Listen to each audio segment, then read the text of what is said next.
Olá pessoal, prazer enorme estar aqui com vocês. Eu sou o professor Dorival, professor de língua portuguesa e interpretação de textos aqui da Central de Concursos. E o nosso assunto hoje vai ser a prova de investigador do último domingo aqui de São Paulo. Essa prova foi feita pela VUNESP, você sabe que a característica antes era da Cadepol e agora foi alterado, passou para a VUNESP. A gente vai comentar isso com vocês, alguns detalhes, as nuances da prova, e a gente já vai lá para a primeira questão da prova.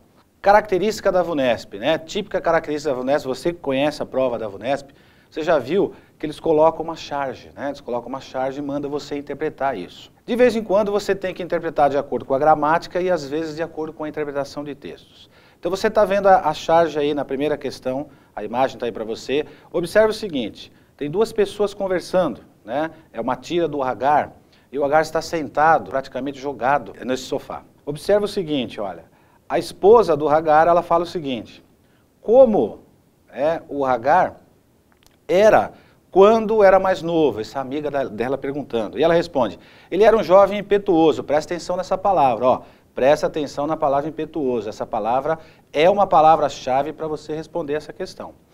Infelizmente, depois que casamos, o ímpeto, outra palavra-chave dessa tira, o ímpeto dele se transformou num passo lento. Agora observe o seguinte, vamos observar aqui. Ó. Segundo a esposa de Hagar, na juventude, como que ele era? Eu falei para vocês que a palavra impetuoso, ou ímpeto, era uma palavra-chave para a questão. Observe o seguinte, o examinador aqui exigiu do candidato um reconhecimento, o reconhecimento de palavras sinônimas. Não que você precise conhecer o dicionário, mas saber palavras sinônimas e aplicá-las dentro de um contexto. Então observa toda a cena que está na charge, observe como ela fala com a amiga, observa ela apontando para o Hagar sentado, a palavra impetuoso. Então, segundo a esposa de Hagar, veja a questão aí, ó, segundo a esposa de Hagar, na juventude ele era, aí vem lá, introspectivo, vejam, se impetuoso não significa introspectivo, aliás é uma palavra ao contrário, assim como calmo, sensível, você observa a letra D, entusiasmado. Entusiasmado na juventude era o Hagar. Mas como é que eu chego a essa conclusão, você vai me perguntar, né? Se eu não conheço o dicionário, se eu não decorei o dicionário. Então vem aqui que eu vou te mostrar, ó, presta atenção aqui em mim. O que você vai fazer? Você não vai decorar dicionário. Você tem que verificar o contexto. E é claro que a leitura vai lhe ajudar bastante a responder esse tipo de questão. Observe o seguinte, seria impossível, né? Do ponto de vista gramatical, vamos voltar um pouquinho aqui, ó. Ele sentado na cadeira, né, todo largado, ela mostrando que na juventude ele era um cara impetuoso. Impetuoso é uma pessoa incisiva, é uma pessoa do ponto de vista, não do ponto de vista físico, mas violento. É uma pessoa que faz as coisas com rapidez. Introspectivo não é uma pessoa que faz as coisas com incisão. Calmo, a letra B, não pode ser também uma pessoa que faz as coisas com incisão. A pessoa calma, ela faz as coisas com mais tranquilidade. Sensível também não. Então você observa que o entusiasmado aí é o que cabe melhor para esse tipo de questão. É uma questão simples, não é tão difícil de responder. Ainda que você não conheça a palavra ímpeto ou impetuoso, você consegue responder essa questão com uma certa tranquilidade, característica da VUNESP, esse tipo de questão. Então, na questão 1, a alternativa correta, não só de acordo com a banca examinadora, mas de acordo com o contexto, é a alternativa D de dado. A alternativa D de dado é a correta, ou seja, a palavra entusiasmado é o que cabe nesse contexto. Ok? Vamos para a segunda questão? Então vamos lá. Segunda questão. Assinale a alternativa correta quanto à pontuação e à colocação pronominal. Agora vem cá, presta atenção em mim aqui, ó. Deixa eu te contar uma coisa aqui. Você reparou no objetivo da questão? Você verificou o que o examinador está pedindo para você? Primeiro para você entender isso, tá? Então dá uma olhadinha de novo na questão, assinale a opção correta. Mas é correta quanto a quê? Vejam que a examinadora, né, a banca examinadora, coloca você na matéria específica, pontuação e colocação pronominal. Então aí você tem que se lembrar das regras de pontuação, quando que eu posso colocar ponto, quando que eu não posso colocar ponto, as regras de colocação pronominal. Então vamos lembrar aqui algumas regrinhas rapidinho. Próclise, mesóclise, ênclise. Lembra? Pronome oblíquo átono antes do verbo. Quando que eu não posso começar uma frase com pronome oblíquo átono? Início de período. Aquelas regrinhas todas que você já sabe. Vamos para a questão? Então vamos lá para a questão. Olha lá. Assinar a alternativa correta quanto à pontuação e à colocação pronominal. Vejam só. Alternativa A, infelizmente se transformou. Infelizmente é um advérbio, é um adjunto adverbial deslocado para o início do período. Segundo a norma culta, isso é possível, eu ter um adjunto adverbial deslocado para o início do período e a vírgula é facultativa. Então, por enquanto, a letra A está correta. Se transformou o ímpeto de Agar num passo lento depois que casamos. Por que, terminando essa leitura, eu verifico que a letra A não é a correta quanto à pontuação? Vejam, lembra-se da regra? Para nós aqui, ó, língua portuguesa, oração na ordem direta não se usa vírgula. Mas a oração não está na ordem direta, ela está na ordem inversa. Então o que eu vou fazer? Então vem aqui comigo que você vai ver o que você vai fazer. Dá uma olhada na letra A, pega o verbo da questão, vá até o verbo da questão. Achou o verbo? Qual que é o verbo? É um verbo pronominal, se transformou. Se transformou alguma coisa. Quem é que pratica a ação desse verbo? Então vamos ler, ó. Se transformou o ímpeto de Agar num passo lento depois que casamos. Então vejam só, nós temos a oração na ordem inversa, ela está invertida, a colocação da vírgula está correta na primeira, mas ela está separando o sujeito do seu verbo. E se você observar aqui na letra C dessa questão, você vai encontrar o seguinte, ó. Infelizmente, aí você vai dizer para mim assim, ó, mas não tem vírgula separando o adjunto adverbial? Não tem vírgula porque é facultativo, o adjunto adverbial no início do período, não é isso? Vírgula facultativa. Legal, continua aí o texto, ó. Infelizmente se transformou o ímpeto de Agar. O que se transformou? O ímpeto de Agar, que é o sujeito da oração, e o se transformar é o verbo. Então vejam que aí não está separado pela pontuação, a pontuação está correta. E o elemento deslocado no final do período, dando ênfase depois que casamos. Então, de acordo com a norma culta, a oração está na ordem inversa, mas a banca não separou o sujeito do seu verbo. Então, colocando para vocês aqui, voltando, a alternativa correta na questão número 2. Alternativa C, com relação à colocação pronominal, o infelizmente é atrativo de pronome oblíquo átono, ele atrai o pronome oblíquo átono para perto dele, por isso ocorreu a próclise nesse caso. Legal? Acertou, né? Essa é simples. Vamos para a terceira questão? Olha lá, leia o texto para responder as questões de número 3 a 10.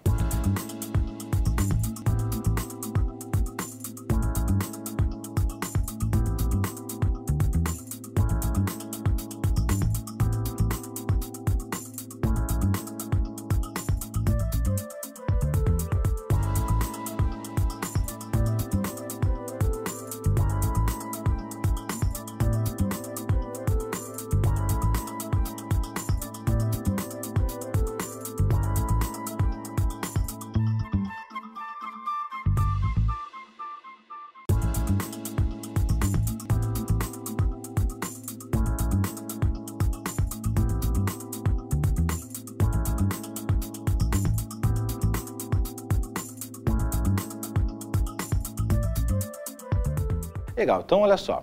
Primeiro lugar, o que você vai fazer? Como é que eu faço para responder uma questão como essa? Eu aconselho a fazer o seguinte, primeiro você lê as alternativas. Você vai para as alternativas e verifique as condições dessas alternativas. Depois você dá uma passada no texto, faz a leitura.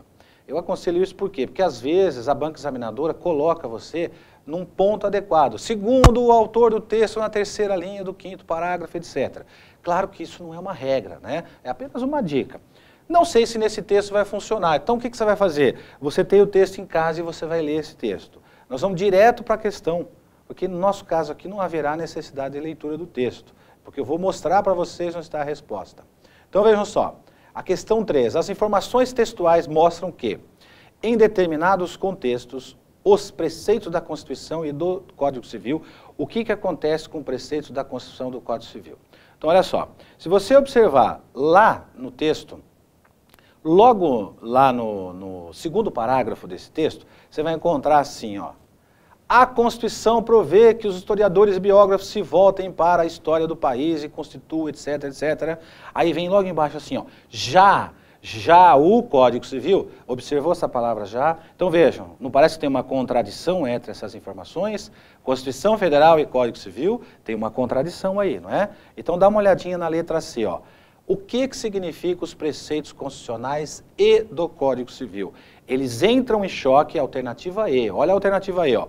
Entram em choque opondo diferentes posicionamentos, como no caso das biografias.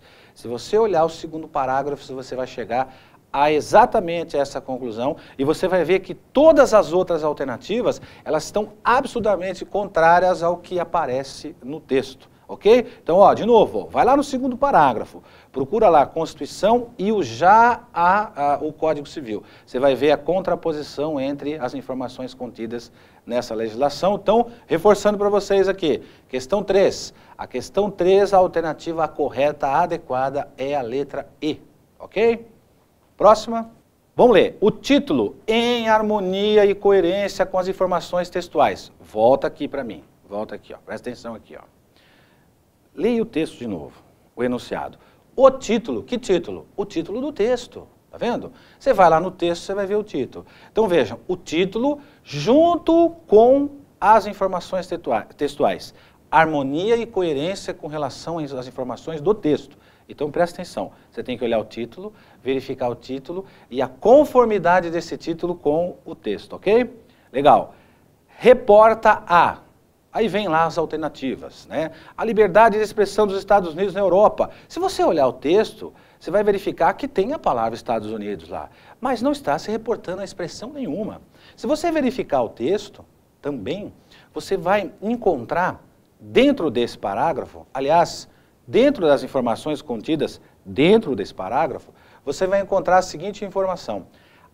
A contraposição da harmonia, da coerência que há entre o título e o que está dentro do contexto, você encontra na alternativa C. Divulgação de fatos conhecidos, mas constrangedores. E se você olhar o parágrafo aqui, quarto, aliás, o parágrafo terceiro, né, junto com o parágrafo segundo, aliado ao título, né, veja o título, vai lá no texto, ó, dá uma olhadinha no título. Vovó cortesã, esse é o título. Aí você vai verificar o seguinte, ó, no segundo parágrafo, nós temos uma contraposição entre Constituição Federal e Código Civil. Começa aí a interpretação desse texto. Você vai lá para o terceiro parágrafo, corre no terceiro parágrafo, aí mostra lá a história, Dom Pedro pode ser embargado por algum parente da família real hoje. Aí você continua lendo o texto, você vai encontrar no quarto parágrafo. Quando se comenta com estrangeiros sobre essa permanente ameaça às biografias, é aquela história da biografia, um assunto recente, né? Você encontra depois no quinto parágrafo, é o que se propõe a Associação Nacional dos Editores arguir no tribunal, né, no Superior Tribunal Federal, a inconstitucionalidade do artigo 20 do Código Civil. Então vejam, voltando aqui na questão de número 4, volta lá. Na questão de número 4, você tem o título, que é Vovó Cortesã, está em harmonia e em coerência com as informações textuais, mas vão nos reportar, ou melhor dizendo, lá na alternativa C, divulgação de fatos conhecidos, mas constrangedores. Observa no texto, terceiro, quarto e quinto parágrafos mostram personalidades sendo colocadas à vista por meio de informações que existiam na época. Então há uma harmonia entre o texto e o contexto e o enunciado da questão junto com o seu título. Questão correta, alternativa C, ok? Vamos para a próxima? Emprega-se a linguagem figurada. Então para um pouquinho e presta atenção no que eu vou falar para vocês. O que é linguagem figurada? O que é uma linguagem semântica? É diferente de norma culta, né? Norma culta é uma coisa, linguagem figurada é outra coisa. Completamente diferente. A linguagem figurada é aquela palavra que está grafada corretamente, mas é usada dentro de um contexto para dar ênfase, né? Dar ênfase num determinado ponto desse texto. É um recurso que o autor utiliza para enfatizar e para tornar o texto mais agradável e mais informal. Então vamos voltar à questão de novo. Pega a quinta aí, ó. Emprega-se linguagem figurada na seguinte passagem do texto. Olha, a questão é simples de resolver. Qualquer pessoa vai bater o olho nessa questão e vai falar assim, olha, está verificado aqui que a linguagem figurada está evidenciada na letra B. Você quer ver por quê? Olha só. Vamos dar só uma olhadinha na letra A.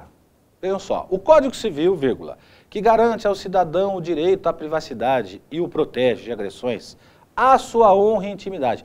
Vejam, nós não temos nenhuma palavra que foge do contexto e que dá ênfase no sentido figurado. Agora, presta atenção na letra B. Olha só que gritante essa questão. Mas os copos e garrafas afastados para os lados, abrindo espaço para a luta, não param em cima da mesa. Você quer ver só uma coisa? Volta lá no texto. Volta lá no texto. Vamos lá, pega o texto. Pegou o texto? Olha o primeiro parágrafo. Terminou o primeiro parágrafo. Finalzinho dele. Vamos dar uma olhadinha. Do outro lado, o Código Civil, estou no primeiro parágrafo, hein? Ó, volta lá, primeiro parágrafo, tá certo? Aí está lá assim, ó. Do outro lado, vírgula, o Código Civil que garante ao cidadão o direito à privacidade e o protege agressões, etc. Dito assim, parece perfeito. Aí vem a linguagem figurada, está lá no primeiro parágrafo, ó. Mas os copos e garrafas afastados para os lados, abrindo espaço para a luta, não param em cima da mesa. Ou seja, vai ter uma discussão e a gente precisa colocar tudo em ordem. Então verifiquem que nessa questão, simples até de ser resolvida, né? Vamos voltar lá, a questão de número 5, a alternativa B de bola, que é aquela que apresenta uma linguagem figurada. Isso está mais que evidenciado. E se você quiser olhar as outras alternativas, você vai verificar que em nenhum momento tem uma linguagem figurada, e sim uma norma culta. Ok? Então, questão simples, letra B de bola, voltando aqui, ó, a questão de número 5, letra B de bola, a linguagem figurada, está lá, mas os copos e garrafas afastados para os lados, né? Dando esse sentido de que nós vamos começar a discussão sobre esse assunto. Ok? Perfeito, né?